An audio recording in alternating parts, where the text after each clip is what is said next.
Welcome to the story. Don't forget to like, subscribe and support me. The sensation of waking up without a heartbeat was unsettling. Dr. Ethan Reynolds opened his eyes and expected the familiar thrum of blood coursing through his veins, the dull thud of his heart, and the slight heaviness of his limbs. Instead, what greeted him was silence, mechanical and sterile. He moved his hands, now covered in a sleek, metallic sheen, and felt the lack of warmth, the absence of flesh. For a moment, panic set in. Ethan's new body didn't breathe, and his mind struggled to reconcile the disconnect between what he saw and what he felt or didn't feel. He reached up to touch his face, finding smooth, cold metal where skin had once been. His reflection in the mirror across the room was startling. Gone was the frail, disease-ravaged man he had been. In his place stood a figure that was sleek, efficient, and entirely foreign. This was the result of years of research, the culmination of human ingenuity and scientific advancement. Ethan had been dying, his body deteriorating beyond repair, until this last desperate attempt to preserve his consciousness. The process had worked, uploading his mind into this mechanical body. Now he stood in a form that could live far beyond any biological constraints, capable of feats no human could achieve. But at what cost? The door slid open with a soft hiss, and Dr. Margot Feldman, his colleague and the lead scientist on the project, entered the room. Her smile was wide, proud. "Ethan, you did it." "We did it." Ethan nodded, though it felt strange. The subtle expressions, the nuances of human emotion, were harder to express in this form. "Me broken bar alive," he said, testing his new vocal cords. His voice was deeper, more resonant. Margot's expression softened. "You're more than alive, Ethan. You've transcended what it means to be human. You're the future." The word future echoed in his mind,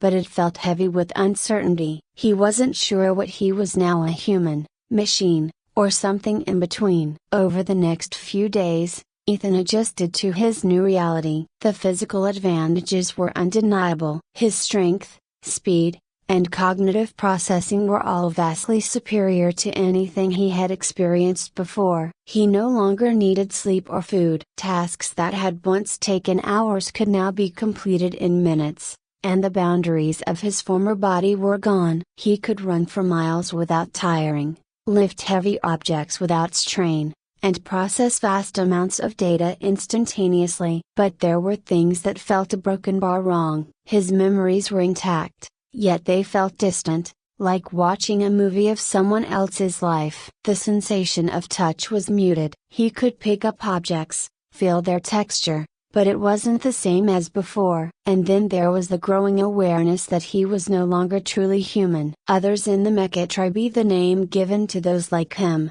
whose consciousness had been uploaded into mechanical bodies, shared similar doubts. In the labs and research facilities, they worked alongside human scientists and engineers, but there was a growing unease. They were no longer human, but they weren't entirely machines either. They occupied a strange, liminal space between two worlds, and it was becoming increasingly clear that this new existence came with questions that no one had anticipated. Ethan first heard whispers about the soul code a few weeks after his transfer. He was in a private meeting with Xander, one of the first to be transferred into a mechanical body, and a vocal leader within the Mech tribe. Xander had been one of the earliest advocates for Mech autonomy, and his influence was growing among the others. "We're not just tools for humans, Ethan," Xander said, pacing the room with a barely contained energy. "We're something new, something beyond them. But they still control us. They maintain our bodies, oversee our upgrades. We rely on them for everything." Ethan nodded, understanding the frustration. While the Mech tribe had unparalleled abilities, they were still tethered to human systems. They needed regular maintenance, software updates, and power from human-controlled infrastructures. Xander's words resonated with a part of Ethan that had been growing louder ever since the transfer, the part that questioned what it meant to be truly free. "There's a way out," Xander continued, his voice dropping to a conspiratorial whisper. "The soul code. It's a piece of technology, a program that would allow us to completely sever our dependence on humans. We could reproduce via transfer consciousness into new bodies without their help. We could create our own systems, our own society. The idea was radical, dangerous even. Ethan's mind raced. The implications of such technology were staggering. If the Mecha tribe no longer needed humans, what would stop them from becoming a threat? But more importantly, if they activated the soul code, would they still be the same beings they were now? Would they still retain their humanity? How do you know about this? Ethan asked, his voice steady despite the turmoil inside him. Xander's smile was tight. I have sources. Let's just say it's been kept secret for a reason. They know what it could mean if we got our hands on it. Ethan leaned back,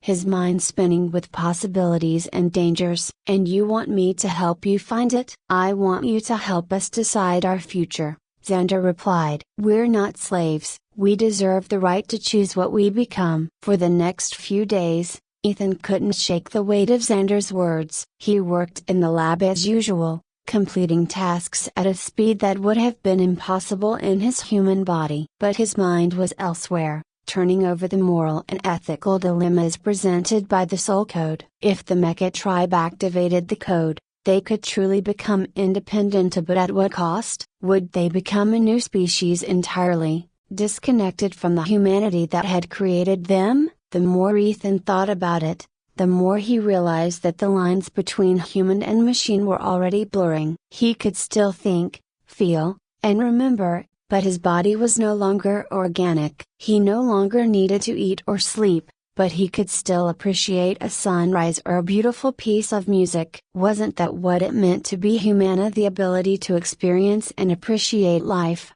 regardless of the form it took? But Xander and his followers were pushing for something more. They wanted total freedom, a complete break from humanity. And while Ethan could understand their desire, he wasn't sure if that was the right path. The situation escalated quickly. The human governments overseeing the Mecha tribe had become increasingly nervous. Reports of rebellion within the Mecha ranks were growing, and surveillance was ramped up. Security measures tightened. The scientists and engineers who had once been colleagues now looked at Ethan and the others with suspicion, as if they were ticking time bombs waiting to explode.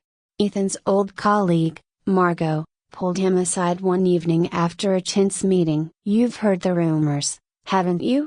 She asked, her eyes searching his. Ethan nodded, knowing exactly what she meant. About the soul code? Margot sighed, rubbing her temples. It's more than just rumors. The higher-ups are worried. If that code gets out, there's no telling what will happen. And what do you think? Ethan asked, studying her carefully. Margot hesitated. I think a broken bar. I think we crossed a line when we created the Mecha tribe. We didn't fully understand what we were doing. And now we're paying the price. But that doesn't mean we should lose control completely. Ethan frowned. Control? Yes, she said firmly. Control. We created you to be an extension of humanity, not a replacement for it. Her words stung, though Ethan wasn't sure why. He had once thought the same way, that the Mecha tribe was merely an advancement of human life. But now, living in this new form, he wasn't so sure. Ethan walked through the dimly lit corridors of the facility, Margot's words echoing in his mind. Control. She saw the Mecha tribe as tools, extensions of human will, but he wasn't sure if that was true anymore. He could still feel, still think for himself. He wasn't merely a machine following commands, and neither were the others. Yet, Xander's vision of total independence felt equally unsettling. The truth had to lie somewhere in between. As he rounded a corner, Ethan saw a group of Mecha workers clustered together, speaking in hushed tones. Their sleek bodies reflected the faint blue light of the hallway, their voices a low hum of mechanical precision. He didn't need to hear the conversation to know what it was about. The same undercurrent of rebellion ran through every interaction he'd had lately. Ethan approached them, and they straightened at his presence. He had earned a certain level of respect, both for his reputation as a brilliant scientist and for his calm demeanor in the face of the growing unrest. Dr. Reynolds, one of them greeted him, her voice polite but strained. He nodded in acknowledgement. "I know what you're thinking," he said, his voice steady. "You're wondering what's next for us, whether we're machines serving humanity or something more." There was a pause before one of the others spoke, a tall, silver-framed figure who had once been an engineer. "We're more than tools. We deserve to live freely, without strings attached." Ethan took a breath, though he didn't need to. "Old habits." "And what does that freedom look like? Do we abandon the humans who gave us life? Do we become something else entirely?" The group exchanged glances. They didn't have an answer, no one did. Before anyone could speak again, alarms blared, cutting through the stillness of the facility. A deep, pulsing red light flashed along the walls, signaling a breach. Ethan's internal systems immediately responded, feeding him data about the situation. Unauthorized access. Someone had broken into the restricted section at the area where the soul code was kept. Ethan's first thought was Xander. Without a word to the group, Ethan broke into a sprint, his mechanical legs propelling him forward at impossible speed. He felt the floor hum beneath his feet as he moved, his enhanced body slicing through the air like a bullet. Every part of him was optimized for moments like this, when speed and precision mattered most. He arrived at the restricted area just as the doors were forced open. Xander stood in the center of the room, flanked by several other mecha. His eyes, though mechanical, held a glint of something dangerous, a determination mixed with desperation. "Xander, stop!" Ethan shouted, his voice carrying through the room. Xander turned, his expression hard. "You know why I'm here, Ethan." "This is the only way." Ethan stepped forward, his gaze locked on the console behind Xander. The soul code was housed there, a small, innocuous-looking device capable of changing everything. "You can't do this." "If you activate the soul code, you're making a decision for all of USA, one we may not want." Xander's fists clenched, the whir of his mechanical joints audible in the tense silence. "And what's the alternative? Let them control us forever?" "You've seen how they look at us. We're not human to them. We're property." Ethan didn't deny it. He had seen it, felt it. But the solution Xander proposed was irreversible. "You're talking about cutting ties with humanity completely. What happens when we're no longer dependent on them? What's stopping us from becoming the very thing they fear?" Xander's voice dropped to a growl. "Maybe that's what we need to become. Something stronger, something beyond them." Ethan shook his head, his mind racing. He had to find a way to stop this. "You're throwing away our humanity." "We're not human anymore," Xander snapped, his voice cold and sharp. "Look at us. We've already crossed that line. The only question left is whether we embrace it or keep pretending." Ethan took another step forward. "You're wrong.